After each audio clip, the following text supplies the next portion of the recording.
Orang itu semakin suci hidupnya, semakin dia baik dan menyempurna secara rohani dan secara mental dan secara rasional dan intelektual, mereka akan kembali seperti bayi, di mana kebutuhannya sangat sedikit, persepsinya selalu positif, dan selalu terbuka untuk belajar. Coba lihat bayi.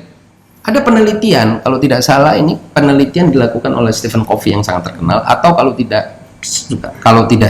bukan dia mungkin penulis buku Quantum Learning, yang menyatakan bahwa anak itu dari mulai lahir sampai usia 5 tahun telah mengalami peningkatan intelektual atau mengalami proses belajar yang lebih banyak dibandingkan anak usia 6 sampai 20 tahun. Dan nanti begitu juga 20 sampai 50 tahun tuh makin sedikit. Kenapa? Mereka tidak mau belajar. Karena mereka menutup matanya, menutup hatinya, menutup pikirannya. Pokoknya saya udah ginilah, pokoknya saya beginilah, saya ini kepercayaan saya, nggak mau yang lain.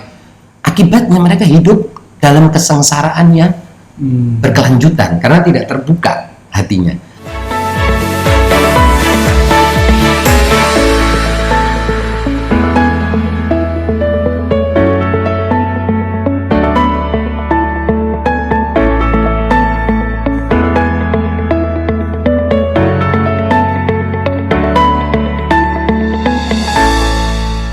Bismillahirrahmanirrahim. Assalamualaikum warahmatullahi wabarakatuh. Kembali ke channel Kupas, para pemirsa sekalian.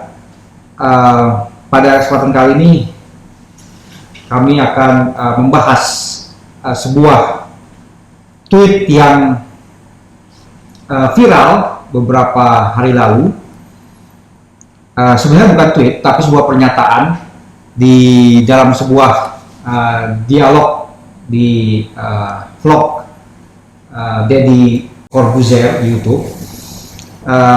Pernyataan ini keluar dari seorang artis atau setahu saya penyanyi muda bernama Nadine Amizah. Jadilah orang kaya, karena kalau kamu kaya, kamu akan lebih mudah menjadi orang baik. Betul. Kamu bisa membantu orang lain. Iya, betul. Dan saat kita miskin, rasa benci kita terhadap dunia tuh udah terlalu besar. Betul. Sampai kita juga nggak punya waktu untuk baik ke orang lain. Itu sih makanya. Pernyataan Nadine ini disebar di Twitter dan memicu, bisa dikatakan semacam tanda kutip serangan terhadap Nadine. Bahkan ada yang sampai menuntut Nadine menghapus akunnya di Twitter.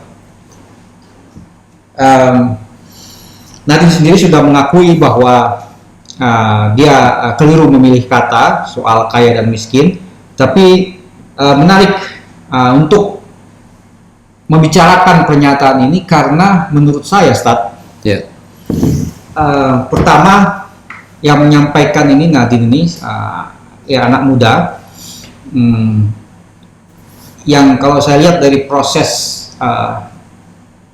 dia menyatakan atau mengeluarkan pernyataan itu terlihat ya realistis, sangat realistis, jujur, apa adanya. Ya, dan mungkin juga dia menyampaikan semacam pandangan umum atau kepercayaan umum ya, bahwa kalau orang miskin ya bagaimana mau memikirkan orang lain, membantu orang lain, dirinya sendiri kan belum selesai. Sementara orang kaya jelas punya peluang besar untuk berbuat baik kan. Nah, tapi kenapa sampai orang marah gitu? Pertama saya kira begini, kita breakdown dulu sebelum bicara tentang kenapa orang marah. Mungkin ada baiknya kita bicara dulu tentang pernyataan itu sendiri, karena itu kan sesuatu yang dikenal dalam logika sebagai paralogisme, dan ini kita juga punya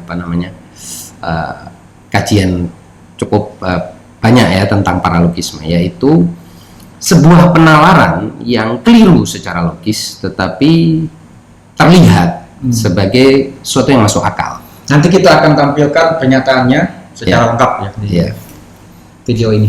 Nah, paralogisme dalam konteks ini itu adalah apa yang biasa disebut sebagai popular belief atau kepercayaan umum, atau secara teknis itu disebut sebagai konsensus gentium, yaitu atau vox pop ya, ungkapan umum konsensus orang yang percaya bahwa dengan menjadi kaya kita akan berpeluang berbuat baik lebih besar daripada orang miskin. Padahal ini jelas kesalahan berpikir. Di mana letak kesalahan berpikir? Pertama, kesalahan berpikir ini terletak pada definisi yang keliru tentang kekayaan. Bahwa kekayaan itu tidak hanya harta, ada banyak kekayaan lain yang bahkan tidak mungkin dikonversi menjadi harta. Kita yang beragama percaya bahwa hanya Tuhan yang bisa memberi pahala bagi sekian banyak kebaikan yang tidak mungkin ada di dunia ini balasannya. Seperti tidak mungkin orang bisa membalas kebaikan orang tua terhadap anaknya. Betapapun uang, mau berapapun diguyur orang tua, itu tetap kebaikan orang tua terhadap anak bukan sesuatu yang bisa dikonversi jadi duit. Dan ada sekian banyak lagi kekayaan yang tidak mungkin dikonversikan menjadi harta semata-mata. Niat baik juga kan tidak mungkin dikonversi jadi materi ya. Jadi kekayaan itu sendiri tidak bisa direduksi menjadi sekedar harta.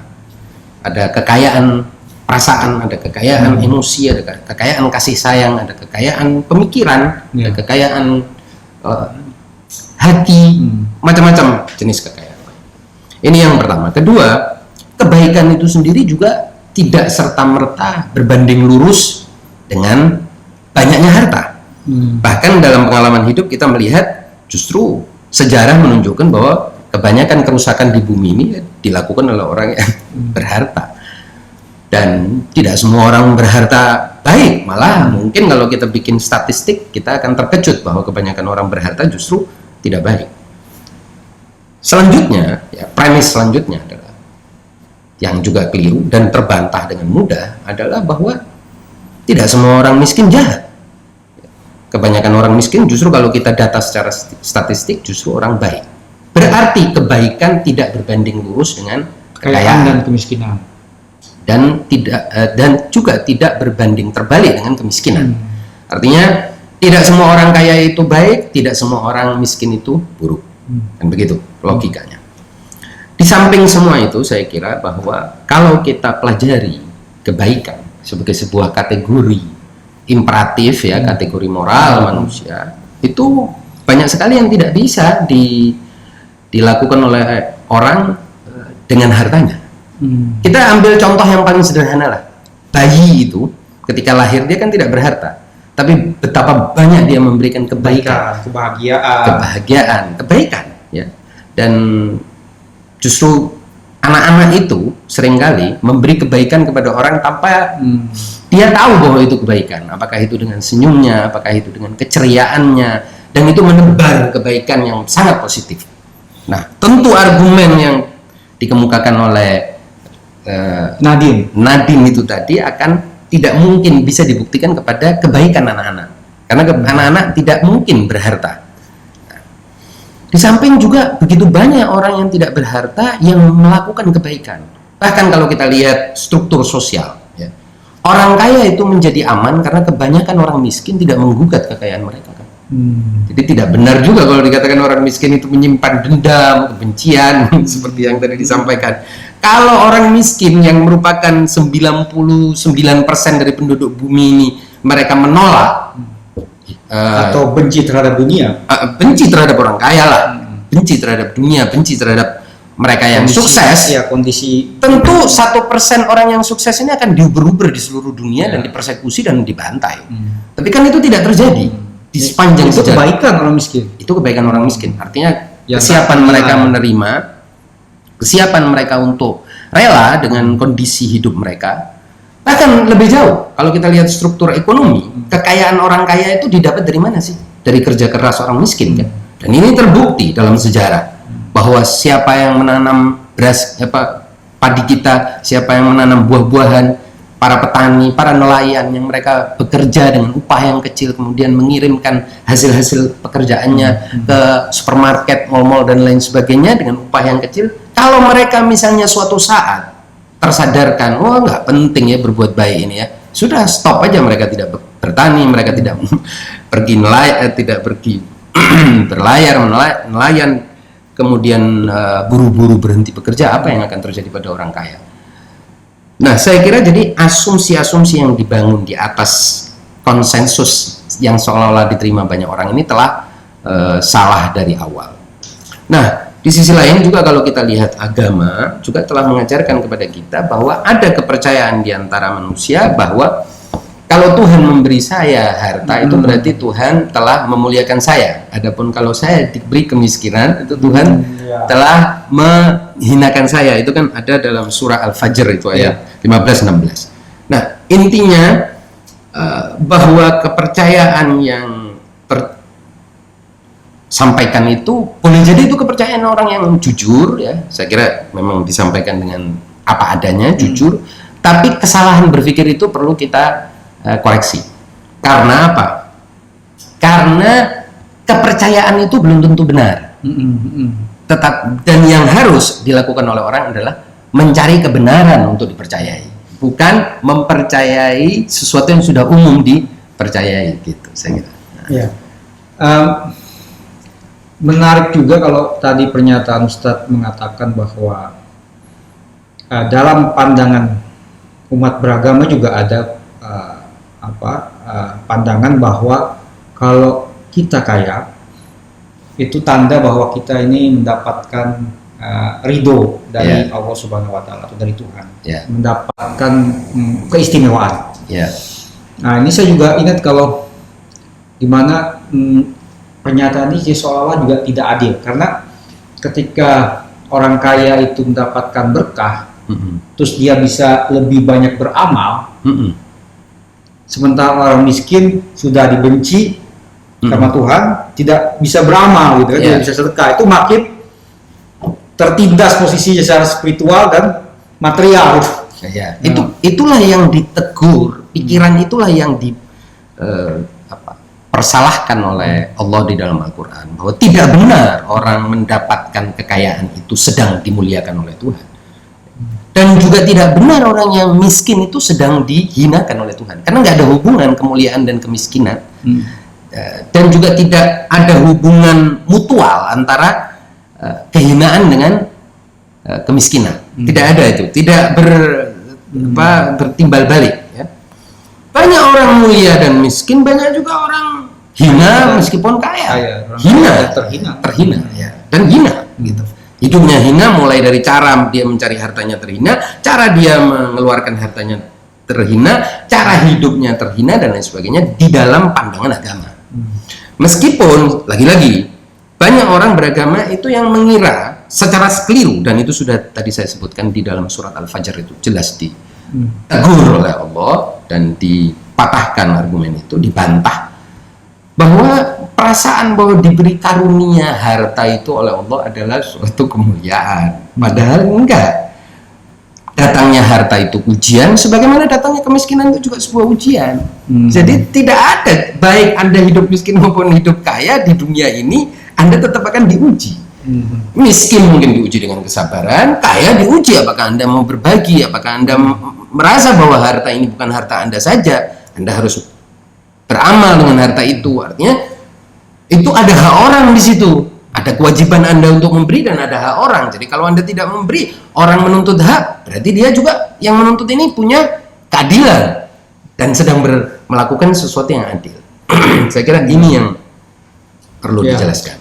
Secara nilai juga kan, kalau saya membandingkan atau membayangkan kan, misalkan kalau saya punya uang 10.000, saya sedekah 9.000, dibandingkan dengan orang yang punya 1 juta. Data sedekah 500.000. Orang punya maksud saya orang punya 10 juta sedekah 500.000. Ya jelas kalau itu kan secara matematis. Artinya secara matematis kan dia tetap unggul kan. Dia 900.000, tapi meskipun secara persentase dengan kekayaannya beda, lebih kecil dari saya. Secara kualitatif jelas dong. Yang punya uang 10.000 dan menginfakkan 900, itu berarti dia telah mengorbankan sesuatu yang sangat berharga. Artinya menurut saya kalau orang miskin berbuat baik itu berbuat baik melebihi kemampuan dia, bahkan itu punya nilai tersendiri kan dibanding orang kaya yang leluasa, lapang. Begitu. Dan terbukti dalam kehidupan sosial, politik, kehidupan. Dalam sejarah manusia terbukti bahwa kebanyakan orang ini kan baik terhadap elit yang kaya, elit berkuasa. Mereka kan tidak menggerutu terus-menerus. Kalau mereka menggerutu, kan toh yang menggerutu ini kan juga sekumpulan orang kaya lain tentang orang kaya lain. Yang kebanyakan yang kita lihat gaduh ini kan sekumpulan elit yang bicara tentang elit lain. Kebanyakan orang dia menerima padanya. Bayangkan Anda, tidak sedikit orang yang terus bekerja dan berkontribusi dan berkarya meskipun hartanya tidak bertambah.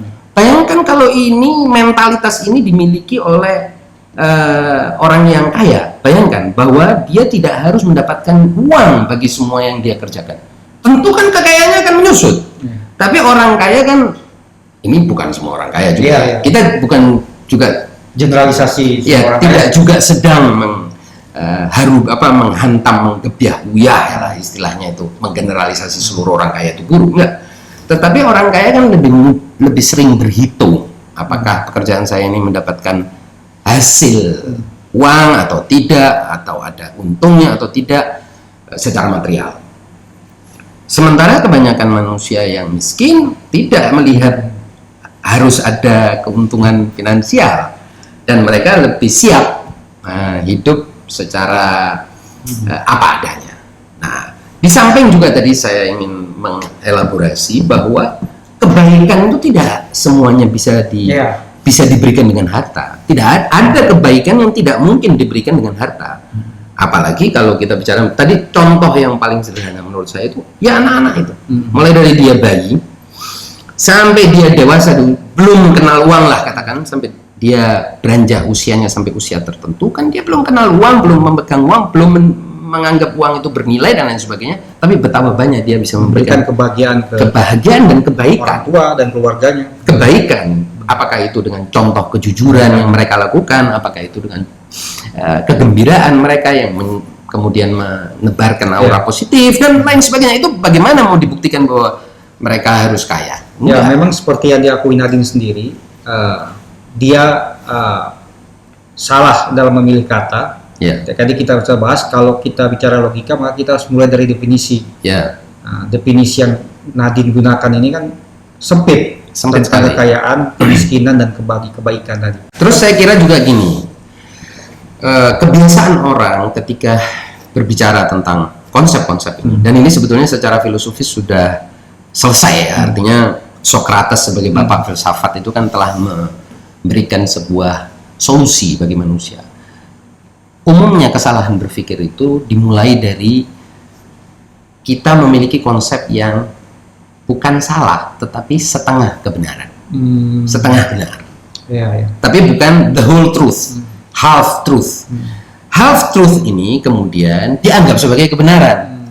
Kebenaran yang baru setengah ini dianggap sebagai kebenaran.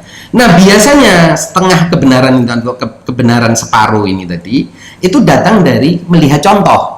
Melihat yang 1, 2, 3 contoh. Jadi melakukan induksi, tapi induksinya sangat-sangat terbatas.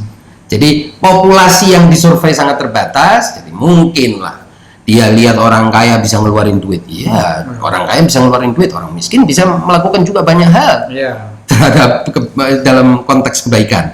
Kenapa harus dibatasi kepada orang kaya? Kenapa harus dibatasi dengan memberikan uang atau memberikan materi ya? Iya, di samping juga secara realistis, secara istilahnya itu konkretnya, tidak mungkin orang semua jadi kaya, nggak mungkin. Orang kaya itu pasti hukumnya piramida. Jadi apakah Anda ingin mengatakan bahwa sedikit orang yang berbuat baik di dunia ini? Kan tidak mungkin kan? Iya, kalau cuma 1%, berarti 1% ini yang berbuat baik, selebih jahat. Nah, itu kan berarti sudah merupakan generalisasi yang sangat batil dalam kaidah logika. Dan yang pasti harus dicatat juga, tidak, orang miskin itu tidak membenci dunia atau orang kaya, karena kalau mereka membenci, berontak, habis orang kaya. Mereka akan justru di situ kebaikan mereka, kerelaan mereka. Coba dong, hargai dong, apresiasi kerelaan mereka untuk menerima upah sedikit meskipun mereka telah bekerja lama, mereka telah bekerja sangat serius, bekerja sangat baik, bahkan sempurna dalam kasus-kasus tertentu. Artinya hargai itu. Dan kita tidak bisa mendorong semangat kompetisi yang sangat kapitalistik itu dalam kehidupan, karena yang akan terjadi adalah chaos. Karena pada akhirnya yang menjadi kaya apalagi super kaya yang punya uang miliaran dan seterusnya itu kan akan selalu dalam sejarah manusia akan selalu sedikit. Kalau nggak bisa lagi disebut kaya. Bayangkan kalau semua orang punya harta yang sama, apa ada orang kaya lagi? Tapi Kan gitu. kita tidak bermaksud untuk fatalistik ya dalam konteks ini saja. Bukan berarti bahwa orang miskin tidak boleh menuntut hak, kan bukan begitu. Bukan, tetapi pada akhirnya mereka menerima sebuah tatanan sosial yang menempatkan orang kaya itu sesedikit mungkin lah. Katakanlah begitu. Kalau mereka tidak menerima, mereka misalnya katakanlah tidak menerima adanya orang yang bisa punya uang 100 miliar lah atau 10 miliar. Apa yang akan terjadi? Berarti akan banyak pembantaian, persekusi, perang, konflik dan seterusnya. Karena mereka akan memaksakan minta atau akan terjadi penjarahan yang berkelanjutan. Ya orang bisa berargumen enggak itu karena adanya sistem keamanan, sistem kepolisian, sistem hukum. Itu tidak bisa menolak fakta bahwa kalau semua orang ini jahat, itu sistem hukum tidak akan berlaku. Karena pada dasarnya kalau kita tanya sama polisi, penegak hukum pada umumnya di seluruh dunia, itu mereka berharap ketertiban di suatu masyarakat tuh bukan pada kekerasan, tetapi pada kesadaran moral yang ada pada kebanyakan orang. Dan memang itulah yang terjadi. Kesadaran moral untuk apa? Menerima, sabar, rela, dan konsen ya, artinya menerima qanaah kalau dalam bahasa agamanya itu ya, secara moral itu artinya terima pembagian Tuhan ini dan berharap sesuatu yang lebih baik di kehidupan yang akan datang. Dan itu semualah yang menjamin berlangsungnya kehidupan sosial, ekonomi, politik seperti yang ada sekarang di seluruh dunia. Mungkin kuncinya kesenjangan ini dijaga agar tidak semakin senjang dan ada perbaikan. Ya itu pasti. Tetapi juga di sisi lain apresiasi kepada mereka yang lebih kurang, ya lebih status ekonominya lebih rendah dari kita, mengapresiasi mereka dengan menunjukkan kepada mereka bahwa kalian itu lebih baik dibandingkan kita. Dalam soal apa? Kesiapan kalian menerima fakta bahwa aku punya mobil 5, punya rumah 5, engkau mungkin mobil belum juga punya, rumah juga belum punya. Itu suatu, kita harus hargai itu. Bahwa mereka punya sebuah kesabaran. Nah, kita kan tidak bisa belajar hanya pada yang di atas dalam soal harta. Nah, saya jadi lalu ada juga menurut saya ini yang juga tidak kalah pentingnya. Makanya ada sebuah hadis dari Rasulullah SAW yang mengatakan bahwa kalau dalam soal harta lihatlah orang yang di bawahmu. Nah, apa benar juga ya? Kalau dalam soal ilmu, amal, kualitas, lihat yang di atas. Gitu. Nah, akhlak lah. Ini saya juga ingin bertanya, benar nggak ada hadis atau doa Nabi bahwa ingin diwafatkan dalam keadaan miskin? Karena orang miskin itu tanggung jawabnya di akhirat nanti lebih kecil daripada orang kaya. Benar nggak ya? Oh, itu konteks hadis itu bisa kita tarik pada dimensi mistik Islam. Jadi begini, Nabi, artinya kita tidak usah bahas apa sahih atau tidaknya hadis itu. Kita maknai sajalah sebuah hadis yang sangat populer yang Nabi minta untuk hidup bersama orang miskin, kemudian nanti dikumpulkan dengan orang miskin dan dibangkitkan bersama orang miskin. Itu maksudnya adalah kemiskinan spiritual. Nah, bukan kemiskinan spiritual dalam artian yang negatif, tetapi apa? Kebergantungan hanya pada Allah Subhanahu wa Ta'ala. Karena orang miskin itu yang paling mudah untuk menangis, paling mudah untuk menyerahkan dirinya kepada Allah Subhanahu wa Ta'ala, paling gampang tersentuh dengan kekuasaan Allah Subhanahu wa Ta'ala. Dan mereka lah yang paling mudah memahami rahmat Allah. Karena dengan sedikit karunia mereka sudah bahagia, bersyukur. Coba bayangkan kalau orang kaya, mereka kehilangan uang 10 miliar, padahal sudah pernah dapat, mereka akan stres, hidupnya akan sengsara. Sementara orang miskin dapat uang 10.000, 20.000, 25.000 sehari, mereka akan bersyukur. Dan ini yang menyebabkan Nabi sampai minta hidup bersama orang miskin, berkumpul dengan orang miskin dan dibangkitkan dengan orang miskin. Artinya jiwa yang begitu terbuka terhadap karunia Tuhan, begitu mudah bersyukur, begitu mudah tersentuh dengan karunia Allah, dan mereka lah orang-orang yang akan mudah melihat manifestasi-manifestasi ilahi. Itu tadi kebaikan dalam makna yang luas, bukan sekedar materi tadi kan. Ya, betul. Dan penerimaan terhadap kekuasaan Allah. Ya, dan saya kira disitulah yang kita justru harus belajar. Jadi pada dasarnya semua orang itu kan hidup di bumi ini pertama kali itu sebagai orang miskin, tidak punya harta. Coba kita lihat bayi tidak punya apa-apa, belum bawa saham gitu ya. Belum bawa saham, tidak punya atribut. Meskipun orang tuanya mau mendesak, secara legal belum ada namanya. Tidak ada kan, tidak bisa. Iya. Artinya coba kita lihat itu sebagai sebuah gambaran. Makanya saya ingin mengilustrasikan kembali seperti bayi itu tadi. Apakah bayi itu stres? Apakah bayi itu hidupnya penuh kebencian ataukah justru sebaliknya? Ini bukti. Makanya orang sering mengatakan, orang itu semakin suci hidupnya, semakin dia baik dan menyempurna secara rohani dan secara mental dan secara rasional dan intelektual, mereka akan kembali seperti bayi, di mana kebutuhannya sangat sedikit, persepsinya selalu positif dan selalu terbuka untuk belajar. Coba lihat bayi. Ada penelitian, kalau tidak salah ini penelitian dilakukan oleh Stephen Covey yang sangat terkenal, atau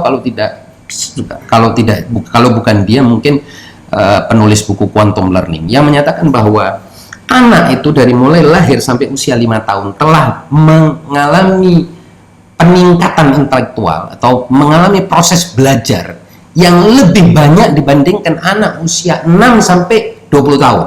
Dan nanti begitu juga 20 sampai 50 tahun tuh makin sedikit. Kenapa? Mereka tidak mau belajar. Karena mereka menutup matanya, menutup hatinya, menutup pikirannya. Pokoknya saya udah pokoknya saya beginilah, saya ini kepercayaan saya, nggak mau yang lain. Akibatnya mereka hidup dalam kesengsaraan yang berkelanjutan karena tidak terbuka hatinya. Nah, sementara Allah Subhanahu wa taala menunjukkan di dalam Al-Qur'an bahwa arti salah satu makna kafir itu menutup. Kufur itu artinya kan menutup. Menutup apa dong? Menutup dari tanda-tanda, menutup dari karunia, menutup diri dari berinteraksi dengan alam, dengan Allah, dengan manusia secara lebih positif. Mereka cenderung menutup, akibatnya mereka hidup tidak bahagia dan tidak bisa memproduksi kebaikan pada akhirnya. Nah, ini saya kira yang perlu kita dudukkan. Nah, lalu yang tidak kalah pentingnya, kalau buat saya, pernyataan ini di satu sisi memang keliru secara logis dan juga secara filosofis dan moral dan agama dan lain sebagainya, tapi saya tidak ingin menghakimi. Jadi orang itu kan justru dengan kontroversi seperti ini kan kita justru bisa mengkaji. Jadi kemarahan terhadap mereka menurut saya juga kemarahan orang yang bodoh juga. Buat apa kita memarahi orang hanya karena dia mengungkapkan apa yang menurut dia keyakinannya, perasaan dia, pikiran dia gitu. Toh kita bisa kritisi, kita kan bisa utarakan pendapat kita dan apa dalil logis di balik pendapat kita. Dan kalau bicara half truth, ya ada benarnya juga, ada kebenaran juga di sana kan. Gitu. Ada kebenaran setengah. Nah, meskipun setengah kebenaran itu seringkali lebih buruk daripada tidak tahu sama sekali karena orang mengira itu benar. Itu kan poin definisi dari paralogisme, artinya sesuatu yang tampak di pikiran kita sebagai rasional padahal itu tidak rasional, sesuatu yang tampak sebagai pernyataan logis padahal itu tidak logis. Ketika kita bedah, kita analisis dan kita klasifikasi secara logis, kita akan tahu bahwa definisinya tidak sempurna, susunan premisnya compang-camping, akibatnya pasti konklusinya keliru. Gitu kira-kira.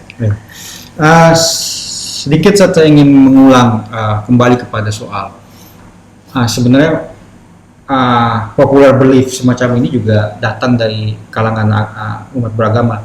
Saya teringat dengan Max Weber itu ya, yang mengatakan bahwa kesuksesan itu adalah bukti anugerah Tuhan, gitu kan. Yang kemudian kalau dalam dunia Kristen itu lahir semacam teologi kemakmuran.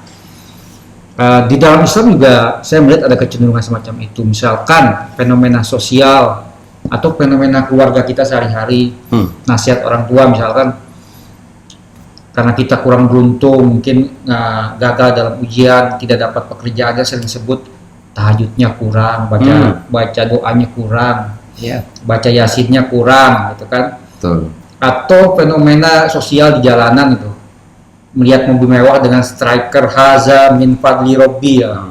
Ini adalah karunia Tuhan. Ya, saya kira itu memang pandangan materialistik terhadap agama yang sangat dominan. Bahkan agama ini hancur karena pandangan materialistik itu. Poinnya wahyu turun ke bumi ini bukan untuk membesarkan manusia ke makin jauh ke dalam kompetisi duniawi.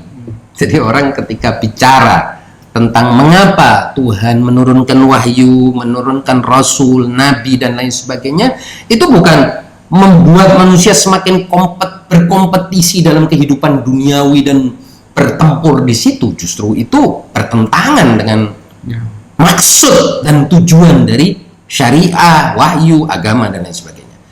Maksud utama syariah, wahyu, agama, risalah, para nabi turun dan lain sebagainya ingin mengatakan kepada manusia, wahai manusia, karena imajinasimu terbatas, persepsimu terbatas, padahal Tuhan yang maha tidak terbatas dan maha kaya raya itu ingin engkau itu hidup di alam-alam lain secara lebih sempurna. Bukan hanya urusan dunia yang harus kamu cari.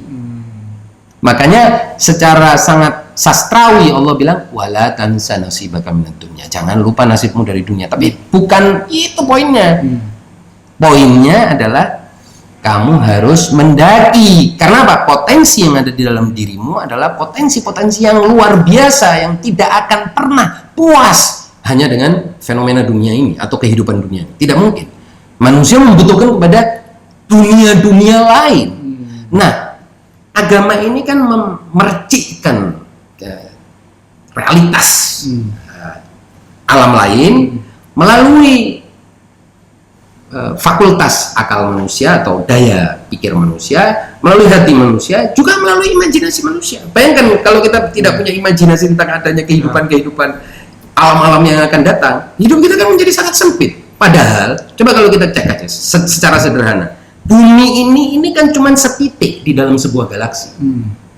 Ibarat atau kata para astronom itu, bumi ini seperti sebutir pasir di tengah galaksi yang begitu banyak seperti bertriliun butiran pasir lainnya. Lalu galaksi kita ini pun hanya sebutir pasir di tengah jutaan triliunan galaksi lain. Nah, terus untuk apa kita berkompetisi hanya untuk sebutir pasir di tengah-tengah karunia yang nyaris tidak terbatas bahkan oleh imajinasi manusia, bahkan tidak bisa dilihat oleh manusia. Nah, ini agama ingin mengatakan mereka yang bersabar, ini ganjarannya nanti, jangan khawatir. Nah, jadi agama ini, wahyu ini, risalah ilahiyah ini, ajaran ilahi ini turun untuk memantik daya-daya manusia untuk menuju kepada sesuatu yang lain dan memberikan harapan kepada manusia tentang adanya realitas-realitas lain, alam-alam lain yang jauh lebih besar. Nah, tetap mengaktifasi juga daya-daya manusia yang tidak mungkin hanya dibatasi pada urusan bumi yang sangat kecil ini. Bahkan sekarang ini kalau kita lihat mereka yang punya prospek besar dalam bisnis pun, itu kan dia punya ekspektasi. Jadi dengan uang misalnya sekian, punya harapan untuk punya uang lebih banyak dan seterusnya, kan harapannya kan belum tercipta. Tapi harapan inilah yang membuat dia bergulir hari demi hari, mau bekerja dan seterusnya untuk mendapatkan harapan. Tuhan Allah mau bilang kepada seluruh manusia, seluruh makhluk yang berpikir bahwa harapan kamu bukan hanya pada yang sempit ini, usia yang pendek ini, dunia yang kecil ini, tapi berikan harapan kepada sesuatu yang lebih besar, jauh lebih besar dan jauh lebih nikmat. Ini maksudnya tujuannya. Nah, jadi agama itu datang bukan menurunkan uang gitu ya, tapi harapan, ilmu, pengetahuan. Ya, dan bukan hanya urusan menurunkan uang dan memberi apresiasi kepada mereka yang bukan hanya itu bukan hanya itu salah fatal, salah total, tetapi lebih daripada itu adalah, jadi bukan hanya urusan dunia, maksud dari wahyu ini turun untuk mengaktifkan manusia, mentransendensikan manusia, meninggikan harapan manusia kepada sesuatu yang jauh lebih besar dan tidak terbatas. Nah, kalau tidak ada wahyu, tidak turun ajaran, manusia kan taunya yang terlihat ini. Nah, ya, mereka makanya dasarnya agama itu harus yu'minuna bil ghaib. Percaya kepada sesuatu yang gaib. Apa sesuatu yang gaib? Sesuatu yang tidak terlihat, sesuatu yang tidak terpampang di depan panca indera kita, sesuatu yang lain. Nah, imajinasi tentang sesuatu yang lain itulah yang menimbulkan harapan yang jauh lebih besar daripada sekedar urusan tetek bengek dunia atau pertarungan di dunia atau konflik di dunia atau kebencian dan permusuhan dan kesenangan duniawi. Saya kira itu poinnya.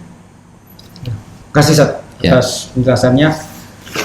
Demikian para pemirsa sekalian, penjelasan Ustaz Musa terhadap pernyataan dari Nadine Amizah.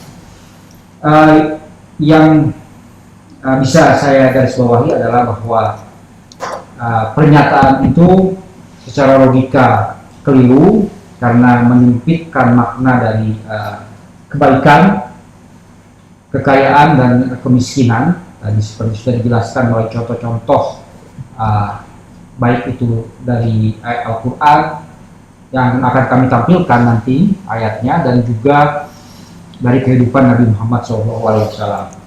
Dan juga penting juga dari kasus ini kita tadi juga membahas soal kecenderungan juga kaum agamawan melihat